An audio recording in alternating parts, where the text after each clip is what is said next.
Paul Le Guen, fidèle à sa tradition domicile-extérieur. Pauletta, titulaire à domicile, s'assoit sur le banc, donc à l'extérieur. C'était le cas encore ce soir. À ses côtés, un autre joueur habituellement titulaire, c'est Pierre-Alain Frot. Ça nous a permis de voir pour sa première titularisation en Ligue 1. Loris Arnaud, vous l'aviez découvert face à Lens quelques minutes. Il a débuté la rencontre ce soir avec le Paris Saint-Germain. C'est Metz qui va être la première à l'attaque avec sur corner une tentative ici de Julien François. C'est assez loin du cadre, c'est surtout sur coup de pied arrêté que les choses vont se décanter dans cette première période. Et Paul Le Guen va devoir très vite revoir son schéma.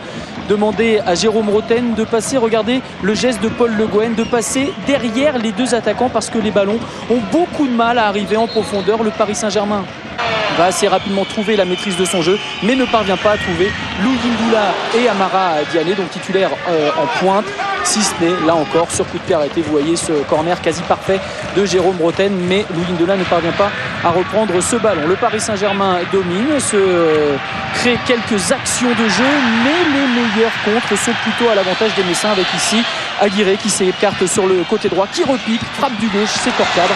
Une bonne occasion pour le Péruvien de Metz. Metz qui est repassé à une défense à 5 et ça pose beaucoup de problèmes au Paris Saint-Germain qui ne parvient pas à trouver les espaces. Au contraire, encore une fois, sur ce contre, c'est Ndiaye qui va tenter de centrer. Ça se termine par une frappe finalement cadrée et repoussée des 2 points par Michael Landreau. 0-0 en première période. C'est la seule frappe cadrée de cette première mi-temps.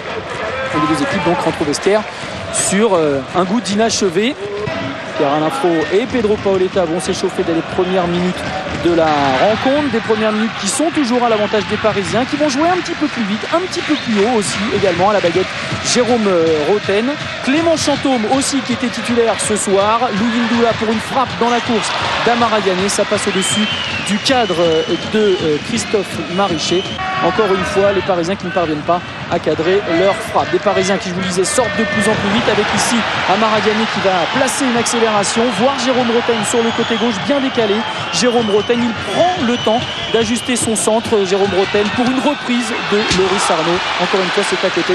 Mais le jeune joueur, anciennement du centre de formation du Paris Saint-Germain, prend sa chance. Un peu de culot, c'était bien tenté, c'est à côté. Jérôme Roten sortira quelques minutes plus tard. Sur blessure, il est touché une cuisse. Il pourrait ne pas se déplacer avec l'équipe de France en Slovaquie mardi. Les Parisiens encore une fois sur une tentative d'approche du but de Christophe Marichet qui se font prendre en compte.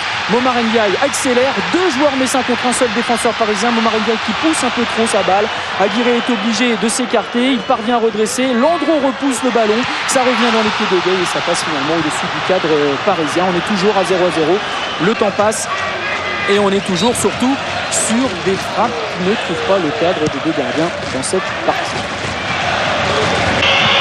Paoletta qui entre à la 64e minute de la rencontre. Il remplace Peggy Louis Ndoula. Ça nous donne une nouvelle doublette côté parisien qui n'a pas encore été testée cette saison. Paoletta avec toujours le soutien des supporters. Paoletta aux côtés donc d'Amara Diané devant. Et c'est toujours sur coup de pied arrêté que l'on répond. Cette fois c'est Gallardo qui a pris la place de Roten qui trouve la tête de Pedro Paoletta. Encore une fois c'est hors cadre. Et puis regardez bien ce visage. Il a 17 ans.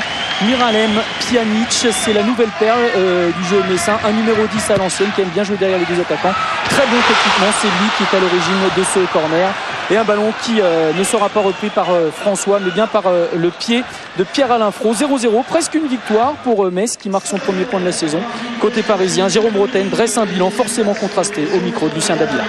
Sur les 4 premiers matchs, il y a eu des choses de bien et des choses de moins bien. Je pense qu'à l'extérieur on a fait preuve, que ce soit à Lens ou ici, de solidité. Au parc, voilà, on a raté 2 fois demi-temps sur les 4, donc voilà, il va falloir être plus régulier et puis offensivement se libérer un peu plus pour réussir à se créer plus d'occasions que ce soir par exemple, et puis trouver la faille et marquer des buts tout simplement, parce que le football c'est de marquer pour gagner.